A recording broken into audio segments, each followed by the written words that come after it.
اللہ نے فرمایا سب کے سب سجدہ کرو، سب سجدے میں چلے گئے۔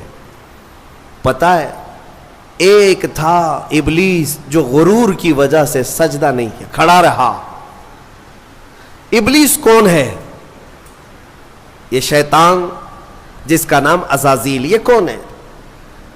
فرشتوں کو تعلیم دینے کے لیے اس کو مامور کیا گیا تھا، اس کو معلم الملائکہ کہتے ہیں۔ بعضوں نے اس کو فرشتوں میں شمار کیا، لیکن مفسرین کی اکثر رائے یہ ہے کہ وہ جنات میں سے تھا۔ ابلیس کس میں سے تھا؟ جنات میں سے تھا، لیکن فرشتوں کے ساتھ رہتا تھا، اس لیے حکم اسے بھی تھا۔ حالانکہ وہ اللہ کی بہت عبادت کیا ہے، بہت عبادت، اتنی عبادت کیا ہے کہ اس کے سجدے اگر زمین پر پھیلا دیے جائیں تو ایک رائی کے دانے کے برابر بھی جگہ خالی نہیں ہوگی، اتنے سجدے اللہ کے کر چکا، لیکن اس وقت سجدہ نہیں کیا۔ تو رب تعالیٰ نے سوال فرمایا، قال ما منعک الا تسجد اذ امرتک، تو سجدہ کیوں نہیں کیا جبکہ میں نے تجھے حکم دیا تھا؟ قال انا خیر منہ، کہنے لگا اے مولا میں اس سے بہتر ہوں، آدم سے میں بہتر ہوں، خلقتنی من نار وخلقتہ من طین، تو نے مجھے آگ سے بنایا ہے اور اسے مٹی سے بنایا ہے۔ آگ بلند رہتی ہے، مٹی نیچے رہتی ہے، بلند آدمی نیچے والے کو سجدہ کیسے کرے؟ ہاں یہی غرور ہے۔ اب اس سے پتا چلا کہ کائنات کا سب سے پہلا گناہ وہ تکبر ہے، غرور، گھمنڈ، میں پن، کہ میں یہ ہوں اس کے سامنے کیوں جھکوں۔ یہ ابلیس کی یہیں سے خصلت شروع ہوئی۔ اللہ تعالیٰ نے فرمایا تو نے آدم کو دیکھا لیکن یہ نہیں دیکھا کہ حکم میرا تھا، حکم اللہ کا تھا۔ فاخرج منہا فإنک رجیم، آج سے تو ہمارے دربار سے نکل جا، اس لیے کہ تو مردود ہو گیا، راندہ بارگاہ، ہمیشہ کے لیے اس کو مردود قرار دے دیا گیا۔ یہ واقعہ میں بتا رہا ہوں آپ کو، یہ آج سورہ اعراف کے شروع میں ہی آیا۔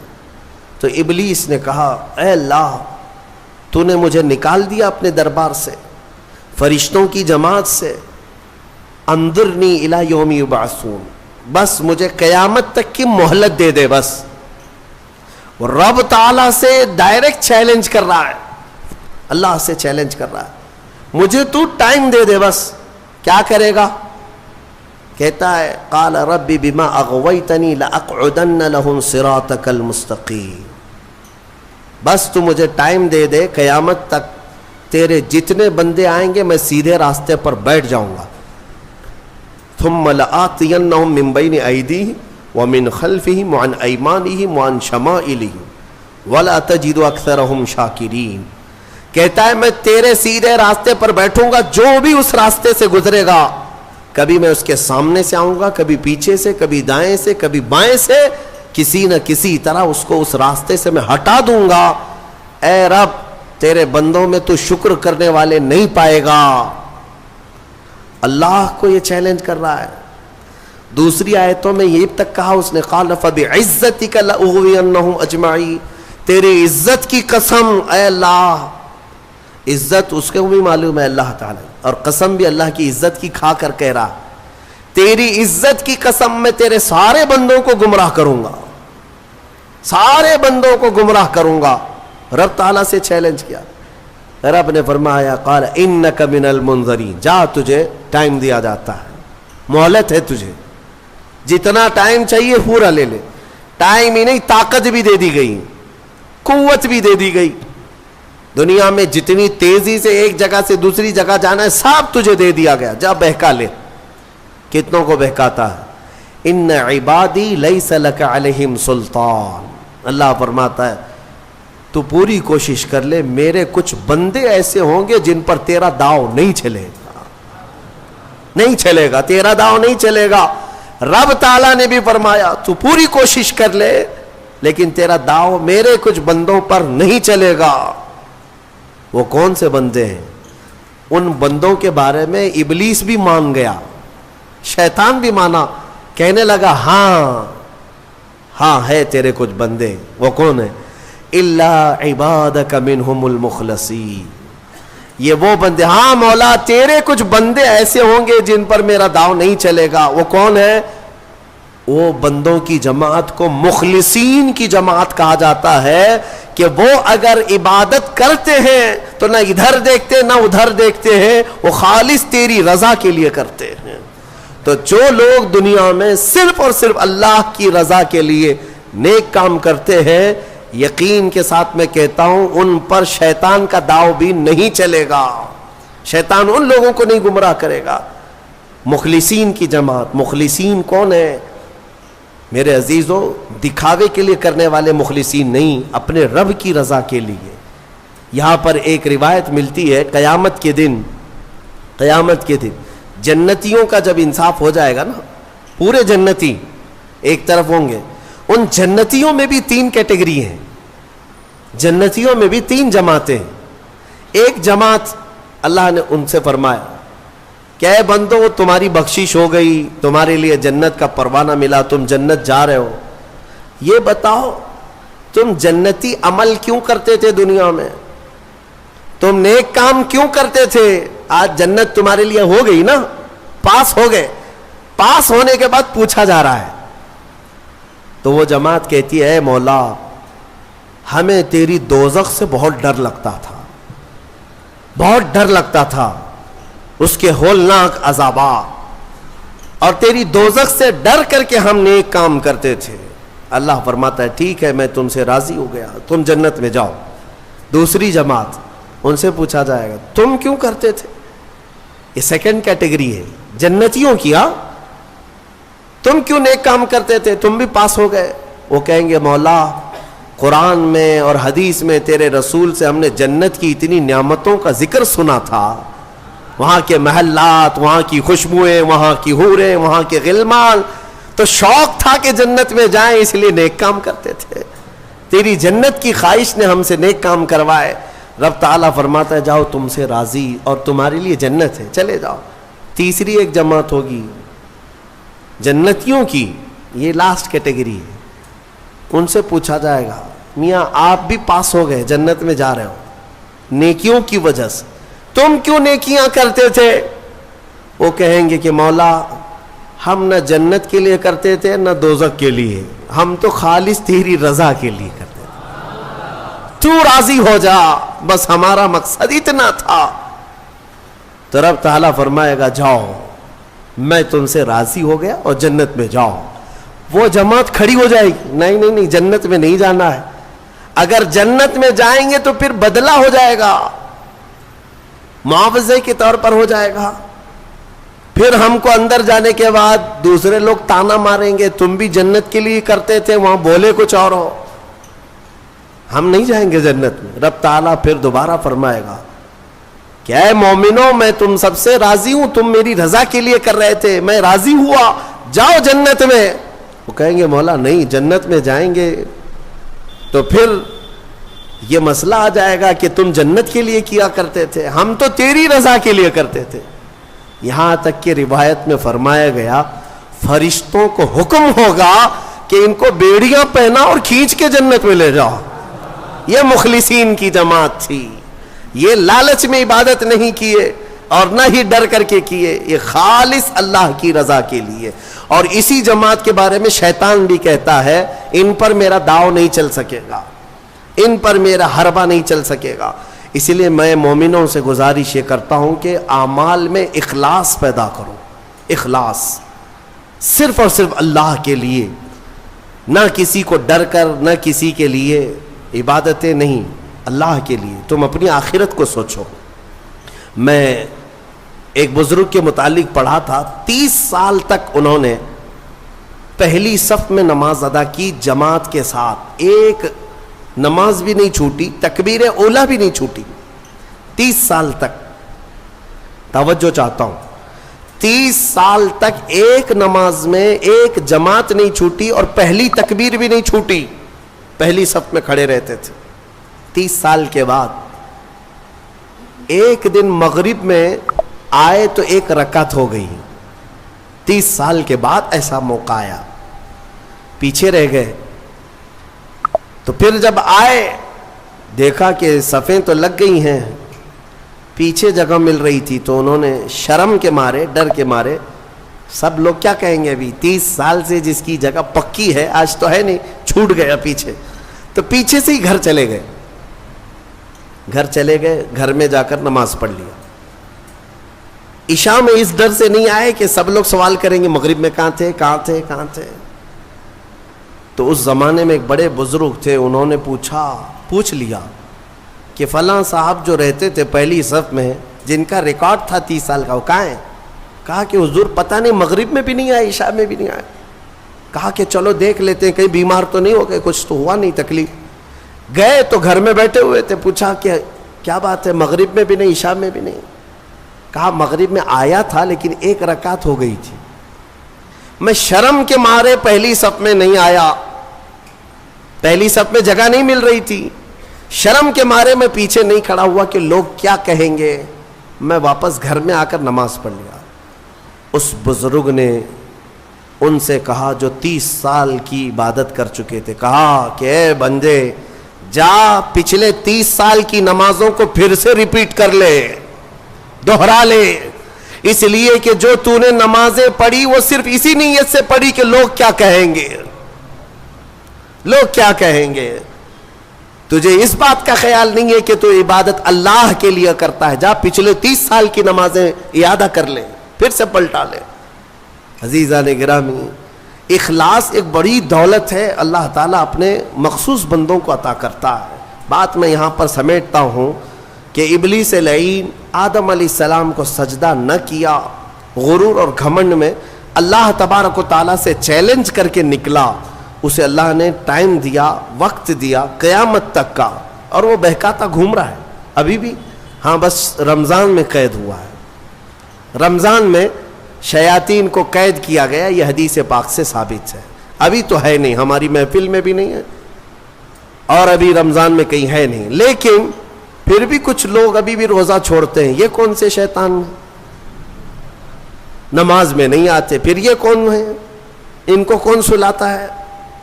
ان کو کون؟ شیطان کا کوئی خلیفہ ہے؟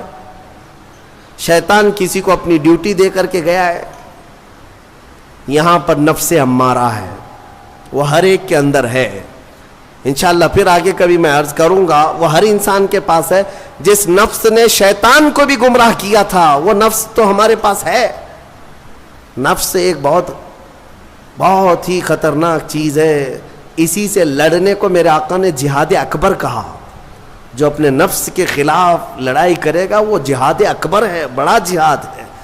تو بہرحال آدم علیہ الصلاۃ والتسلیم کی پیدائش ہوئی اور آپ کو وہاں سے جنت میں رکھا گیا۔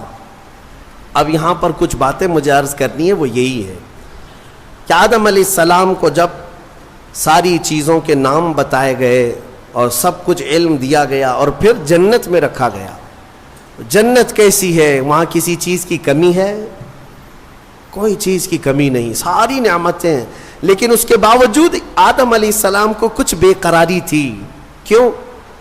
اس لیے کہ انسان جو ہے تنہا نہیں رہتا، انسان کو کوئی دوسرا انسان چاہیے۔ انس سے بنا ہے انسان، انس کہتے ہیں محبت کو، اس کے فطرت میں ہے، یہ کھچاؤ، دوسرے کے ساتھ اس کا کھچاؤ ہے، لگاؤ ہے، دوست بناتا ہی ہے، اکیلا نہیں رہے گا انسان۔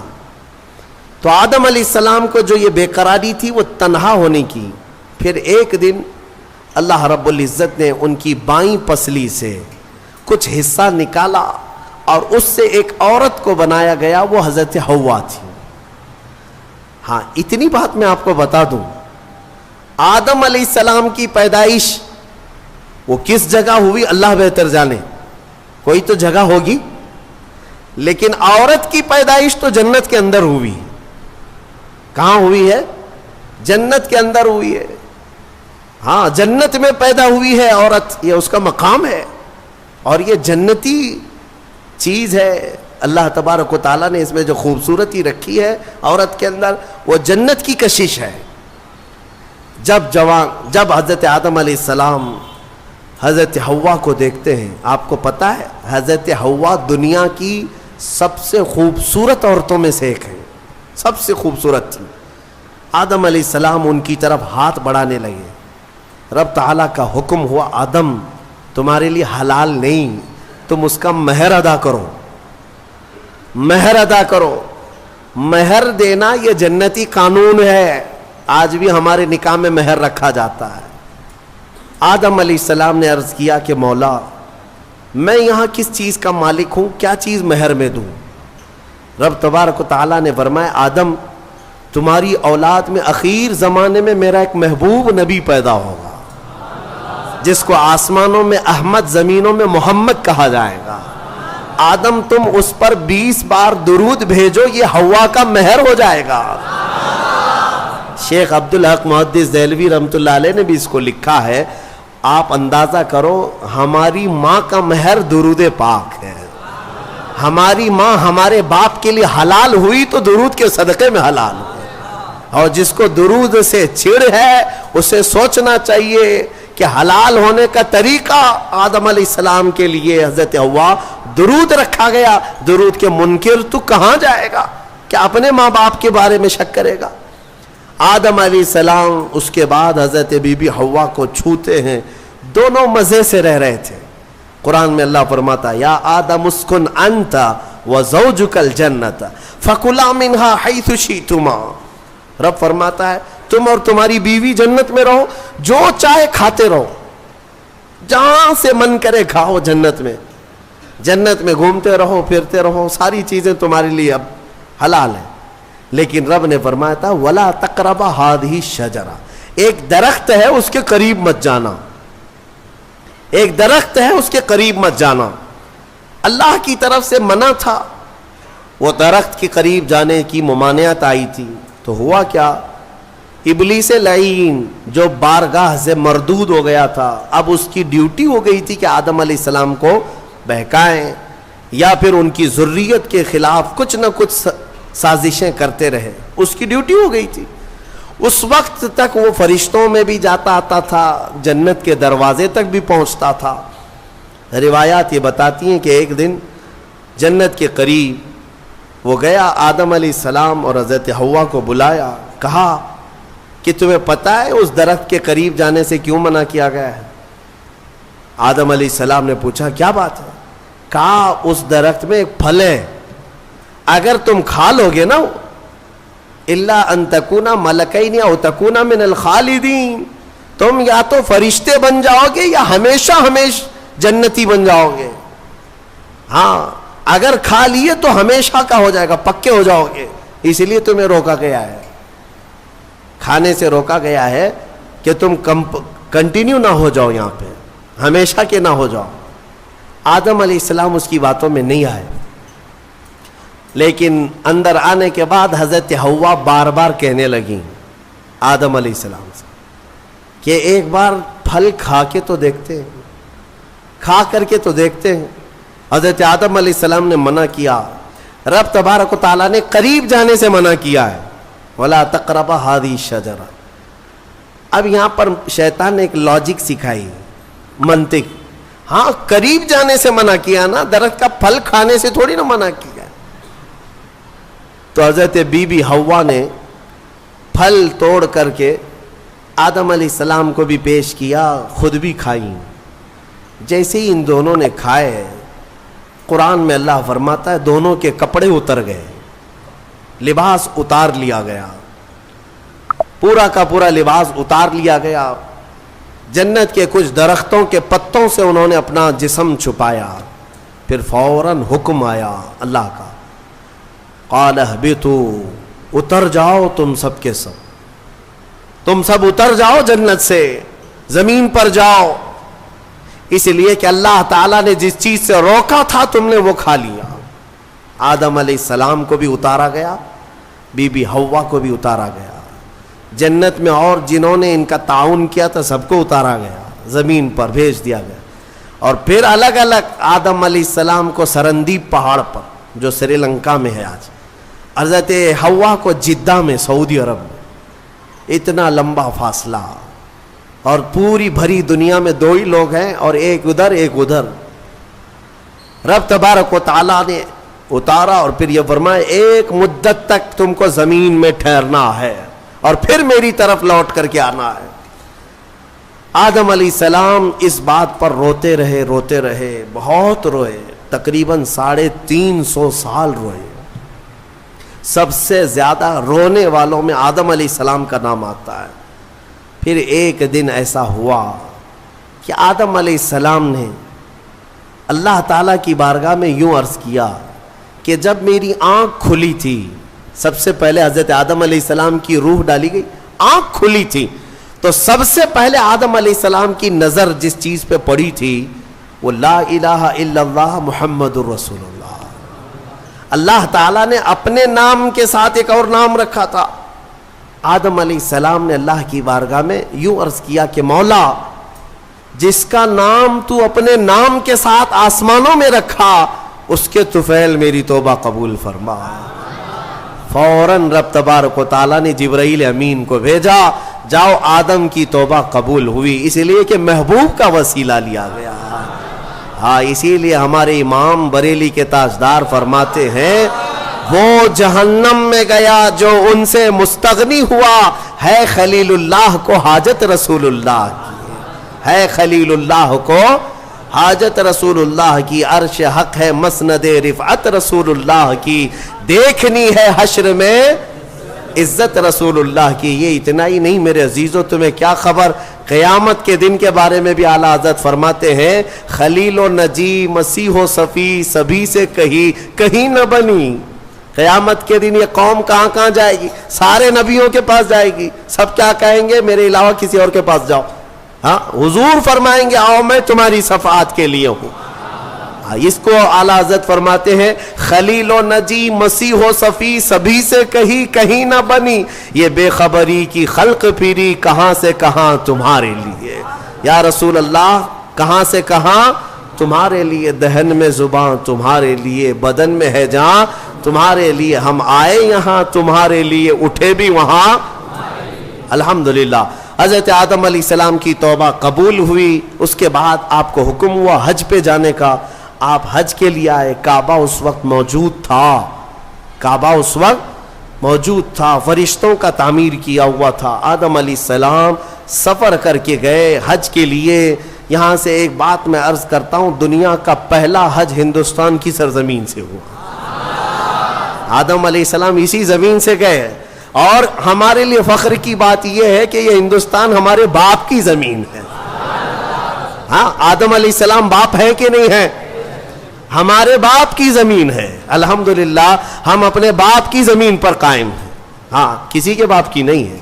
اور فخر سے رہو, خوشی سے رہو. اللہ تبارک و تعالیٰ نے زمین پر تمہیں قرار دیا. آدم علیہ السلام جب وہاں پہنچے تو عرفات کے میدان میں حضرت حوا سے ملاقات ہوئی. پھر اس کے بعد زندگی کی ابتدا ہوئی, اولاد شروع ہوئی آدم علیہ السلام کی. پھر نسل انسانی کا ایک بہت بڑا سلسلہ شروع ہوا, اور اسی نسل انسانی کی برکت ہے کہ ہم اور آپ زمین پر آج موجود ہیں, اسی آدم علیہ السلام کی نسل سے. ایک اور بات خاص طور پر عرض کرنا ہے, وہ یہ ہے کہ آدم علیہ السلام کہاں سے اتارے گئے تھے. میں نے ابھی آپ کے سامنے عرض کیا, کہاں سے اتارے گئے تھے, جنت سے اتارے گئے تھے. جنت سے اتارے گئے, اور جہاں سے آئے ہیں وہیں پر جانا چاہیے. اسی لیے کہا گیا انسان کو کہ تیرا اصلی وطن جنت ہے. تیرا اصلی وطن کیا ہے, جنت ہے. بچہ جب ماں کے پیٹ سے پیدا ہو کر کے دنیا میں آتا ہے تو روتا آتا ہے نا, دیکھا ہے نا آپ نے, روتے ہوئے آتا ہے. کیوں روتے ہوئے آتا ہے؟ بزرگوں نے فرمایا, خود میرے مرشد گرامی حضور تاج الشریعہ رحمۃ اللہ تعالی تشریح فرماتے تھے کہ بچہ روتا ہوا اس لیے آتا ہے کہ اس کا اصلی وطن چھوٹ گیا. کون سا؟ جنت میں تھی. ہماری روحیں آنے سے پہلے کہاں تھی؟ جنت میں تھی. اصلی وطن جب بھی چھوٹتا ہے تو روتا ہوا آتا ہے. اور اسی لیے شاعر کہتا ہے, شاعر کیا کہتا ہے کہ یاد داری کے وقت زادنے تو ہما خنداں بودند تو گریاں. اے انسان, تجھے معلوم ہے جب تو پیدا ہوا تھا سب ہنس رہے تھے اور تو رو رہا تھا. ماں بھی ہنس رہی تھی, باپ بھی ہنس رہا تھا, خوشی میں سب پیڑے بانٹ رہے تھے, جلیبیاں بانٹ رہے تھے, سب خوش تھے کہ تو پیدا ہو. لیکن تم کیا کر رہے تھے؟ تم تو روتے ہوئے آئے تھے. چنا زی کے وقت مردنے تو ہما گریاں بودند تو خنداں. شاعر کہتا ہے اے انسان اب زندگی ایسی گزار کر جا کہ جب تیرے جانے کا وقت ہو تو سب رو رہے ہوں اور تیرے لبوں پہ مسکراہٹ ہو. تو ہنستا ہوا جا. کون ہنستا ہوا جائے گا؟ جسے اپنے وطن پر جانے کا شوق ہو, اپنے اصلی وطن جانے کا جسے بھی شوق ہوگا, موت کے وقت اس کے لبوں پہ مسکراہٹ ہوگی. اور جسے جہنم جانے کا ہوگا خاک مسکرائے گا, خاک مسکرائے گا. وہ تو ملک الموت کی شکل دیکھ کر کے لال پیلا ہو چکا ہوگا. ہاں اسی لیے جنت کی خواہش بھی رکھو کہ میرا اصلی وطن ہے, اور کام بھی وہی کرو تاکہ مرنے کے وقت لال پیلے نہ ہو, لبوں پر مسکراہٹ ہو. اسی لیے بہتوں کو مرتے وقت مسکرانا یہ ہمارے اختیار میں نہیں ہے. ہاں تم چاہو گے تو مسکرا لیں گے. ابھی ہم بیٹھے ہیں, ہنسنے کے لیے بولوں گا تو پورا پھاڑ کر کے ہنسیں گے, ہو سکتا ہے ابھی اختیار ہے, لیکن موت کے بستر پر میاں کسی کے اختیار میں نہیں. ہنسنا اس وقت تمہارے کنٹرول میں نہیں. اس وقت تو نزع کا عالم ایسا کہ مکھی بھی بیٹھے تو پہاڑ کے برابر لگے ہیں, ہنس کہاں سکو گے؟ ہاں بس وہی ہنسے گا جو زندگی بھر جنت میں جانے کی تیاری کرتا تھا اور مولا اسے موت سے پہلے جنت دکھا رہا ہو اور وہ ہنس رہا ہو, بس وہی ہنسے گا. باقی کسی کے کنٹرول میں نہیں ہے. اسی لیے میں اسی پر گفتگو ختم کرتا ہوں. ہمارے باپ آدم علیہ السلام جنت سے آئے تھے اور پھر وہ واپس جنت میں ہی جائیں گے. آدم علیہ السلام بھی, نوح علیہ السلام بھی, موسیٰ و عیسیٰ بھی, ابراہیم و اسماعیل بھی علیہ السلام, اور خود میرے آقا و مولا سیدنا محمد الرسول اللہ صلی اللہ علیہ وسلم جنت ہی میں جائیں گے. تو ہم جن کی امت ہیں, ہمارے لیے یہی فرض ہے کہ ہم بھی وہیں جائیں جہاں ہمارے رسول جائیں گے, اور جنت کے کام شروع کرو, نیکیاں کرو. اللہ تبارک و تعالی ہم سب کو اصلاح کی توفیق عطا فرمائے. مرنے سے پہلے مولا توبہ کی توفیق عطا فرمائے, جنتی اعمال کی توفیق عطا فرمائے. وآخر دعوانا الحمدللہ رب العالمین. السلام علیکم.